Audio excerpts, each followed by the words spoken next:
What makes a theme park special is right there in the name. The theme. Islands of Adventure at the Universal Orlando Resort is generally considered to be one of the best theme parks ever, but what actually is its theme? The park definitely used to have a very strong and clear theme that connected every single aspect of it, until that theme was killed by the boy who lived. When Islands of Adventure was being developed, the original plan for it was Cartoon World. Cartoons would have been a very strong and clear theme, but perhaps a bit limiting, plus the original deal with Warner Brothers for the use of their tunes fell through. Around the time this deal fell through, Jurassic Park released in theaters, starting one of the most successful movie franchises of all time. It made sense to add this massively popular film to the new theme park. Since Jurassic Park was a live-action movie, that meant moving away from the planned Cartoon World theme. But a theme park needs a theme. A common misconception is that the theme of Islands of Adventure is literature. Dr. Seuss books, comic books, the funny pages, old epics. Before it was a movie, Jurassic Park was a series of novels. It makes sense. It isn't true though.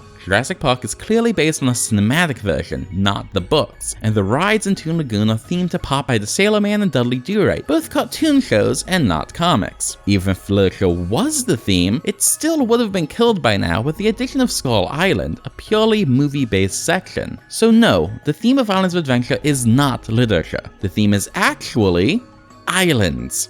What you expect me to say adventure? Tell me, what adventures does Kathy go on? No, the theme is islands. You start your day at the port of entry, where sailors and voyagers from around the world gather. Marvel Superhero Islands theme to a stylistic comic book version of Manhattan Island. Toon Lagoon and Seuss Landing both have names related to their seaside nature, with Popeye's ship docked at the edge of Toon Lagoon and Sneak Beach at the edge of Seuss Landing. Lost Continent had Sinbad and Poseidon attractions as anchors, continuing the nautical theme. Plus, what is a continent if not a large island? And finally, Jurassic Park is famously set on an island. The theme went beyond the names of lands and some decorations. There was one ingenious design detail that tied everything together.